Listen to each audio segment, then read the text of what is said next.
Welcome to our first lesson in Chapter 2. Chapter 2 being the properties of real numbers, this being lesson 2.1, the real number line. So these first two sentences are basically the foundation to this lesson. The idea is that numbers used in this class are called real numbers. Now, real numbers can be put as points on a horizontal line called a real number line. So a number line made up of real numbers is called a real number line. Now, the point labeled as 0 is known as the origin. Points to the left of 0 represent our negative numbers, and points to the right of 0 represent our positive numbers. So 0 is our origin, left of 0 are negatives, right of 0 are positives.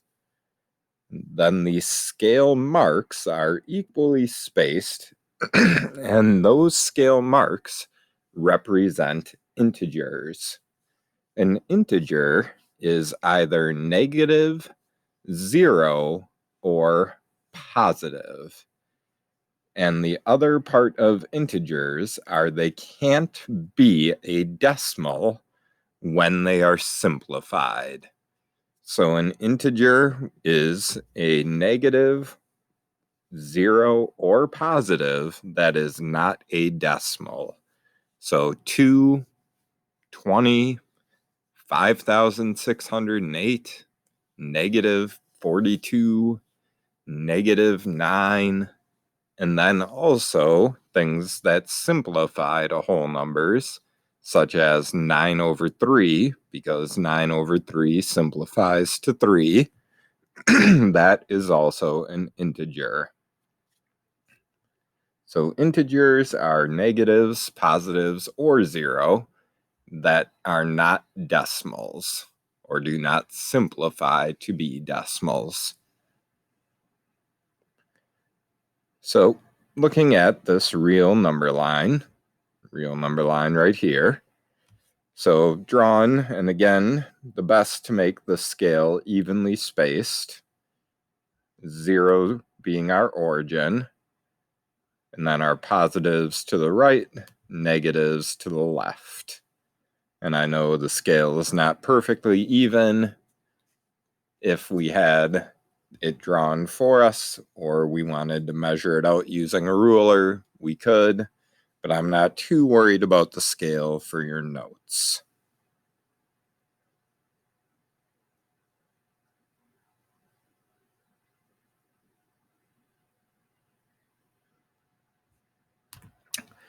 Now, for placing our different values on the number line, again, we have negatives to the left, positives to the right. 3.2 would be to the right of 3, not all the way to 4, a little bit after 3. So we'd have 3.2. 1/2 is the same as 0.5. So halfway between the 0 and 1 would be our position for 1/2. A negative 1.7 will be left of the 0. So left of the 0, we'd have a negative 1, then a negative 2. Negative 1.7 is not quite to negative 2, so it's between the negative 1 and 2, closer to the negative 2. Then with our 5/3, 5/3 simplifies to 1.6 repeating. So 5/3 would be between 1 and 2, closer to the 2. And then negative 3 and 1/4 would be to the left, past the negative 3, and a little bit past it toward the negative 4 would give us negative 3 and 1/4. So then example 2. Example 2 asks us to compare each pair of numbers by writing an inequality symbol between them. So our inequality symbols are our less than or our greater than signs.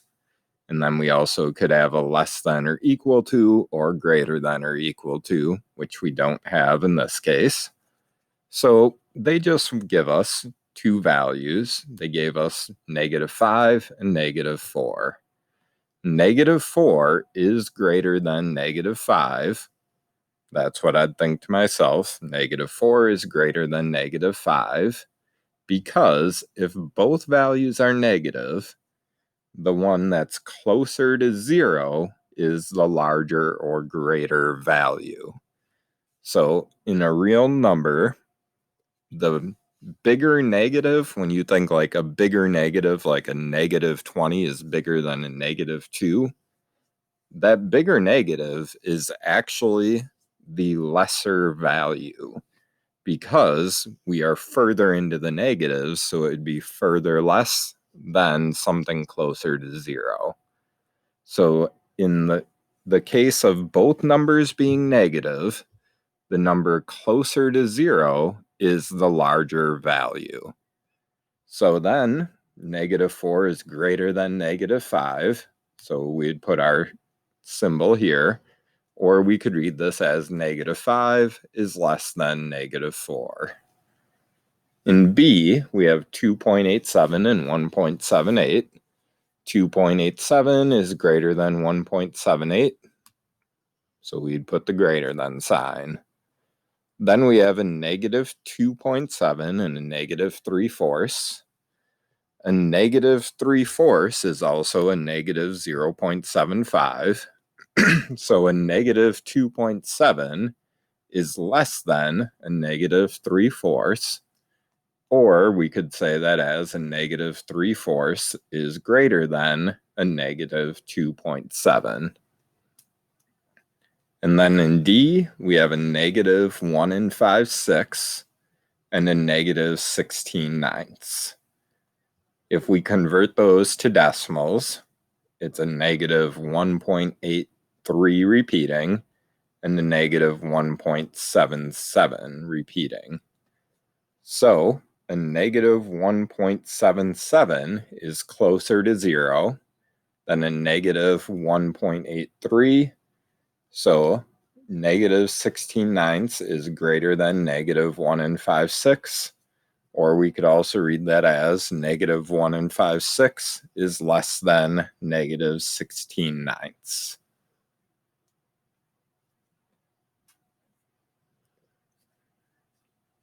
Then example 3 gives us a vertical table over here relating temperatures on certain dates.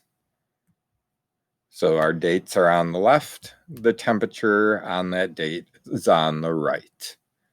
So these are the low temperature recorded in the city of Nome, Alaska in 5 days in December.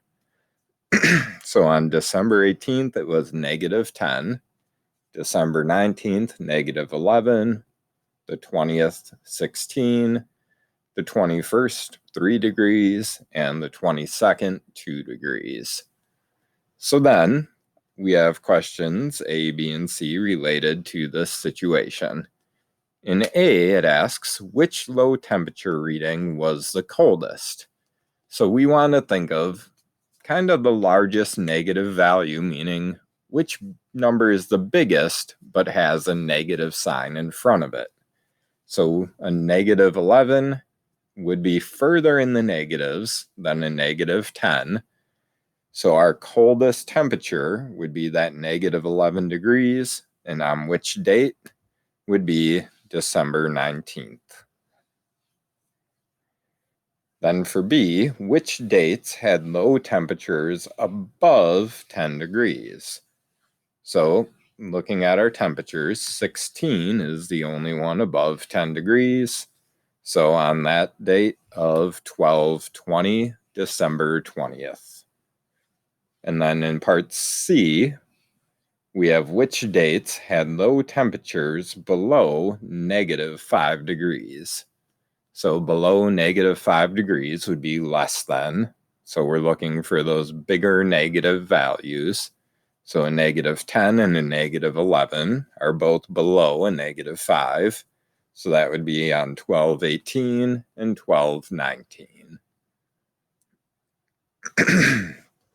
Then we get into a couple different ideas that relate numbers on a real number line. The idea of opposites are two numbers that are on the opposite sides of the origin, meaning they have the same distance from the origin. So, for example, -2 and +2 are opposites, or a -3/4 and a +3/4, a -15 and a +15. So both values are on opposite sides of the origin, but they are the same distance from the origin.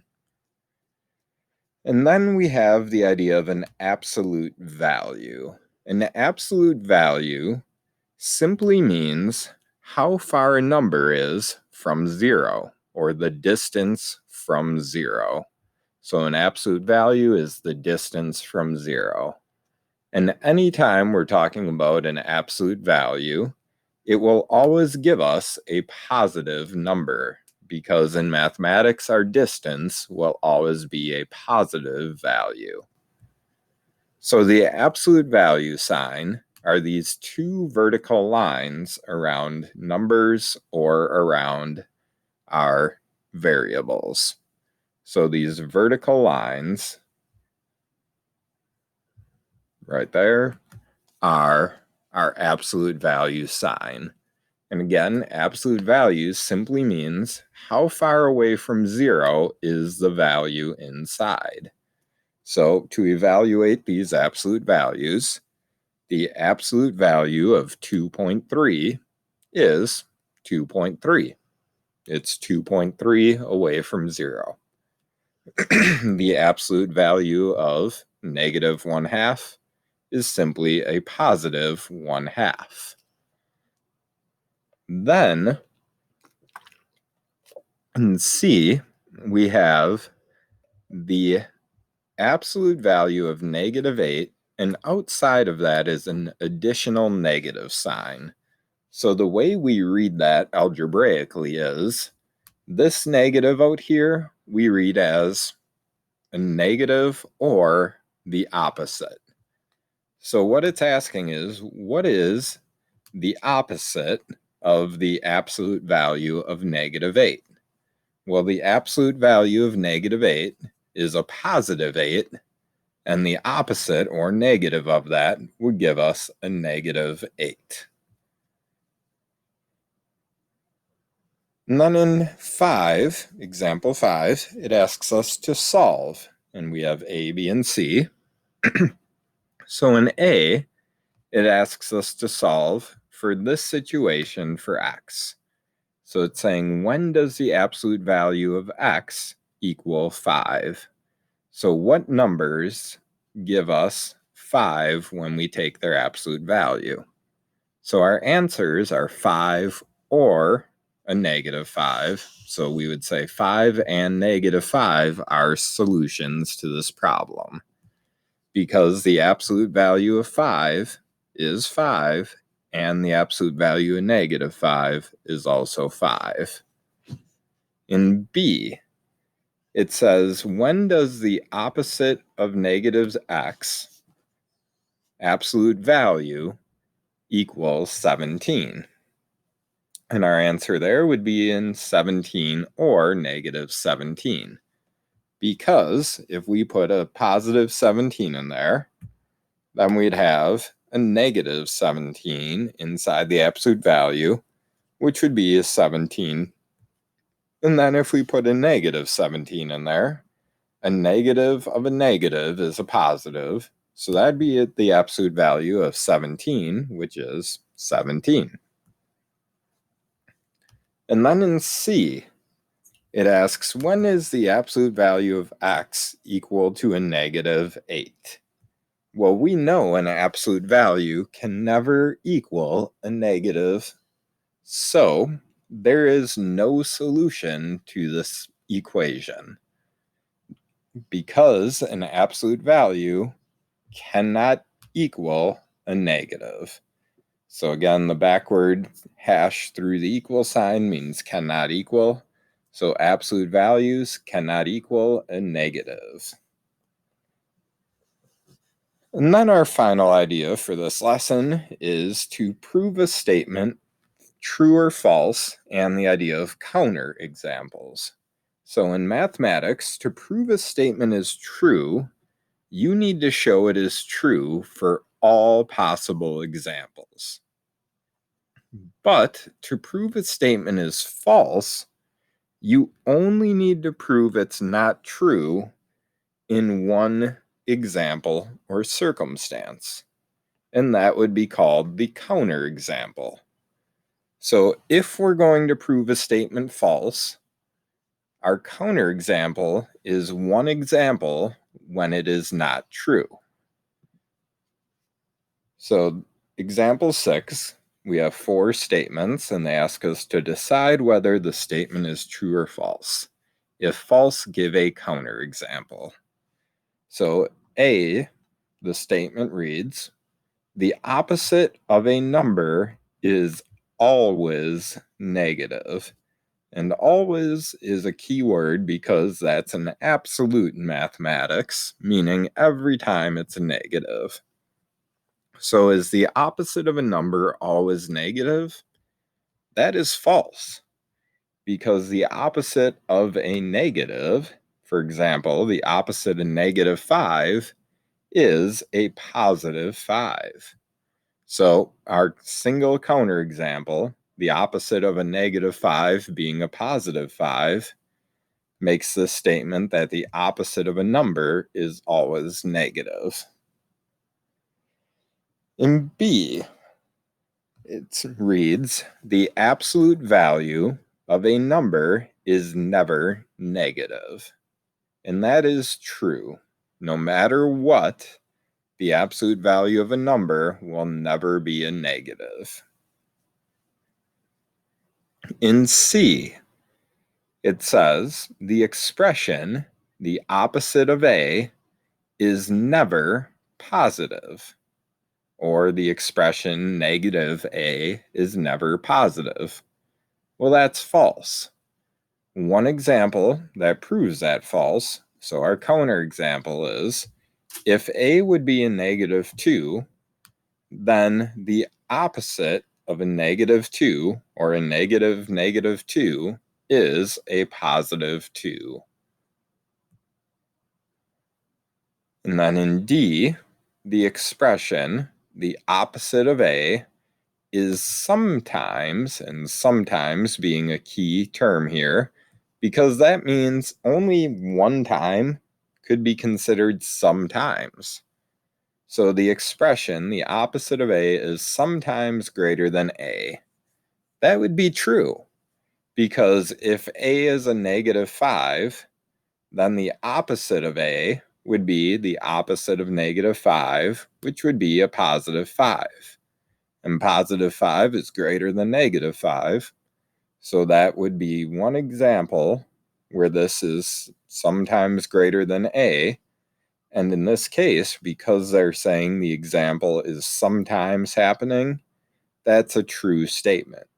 If they said it always happened, then we would have to prove it true for every single scenario. So the main idea to this lesson is based around real numbers and the real number line. Remember, to the left of 0 are origin, are negatives, to the right are positives. Then the idea of inequalities based around two values. If both numbers are negative, the number closer to 0 is the greater value. And then our idea of opposites and absolute value.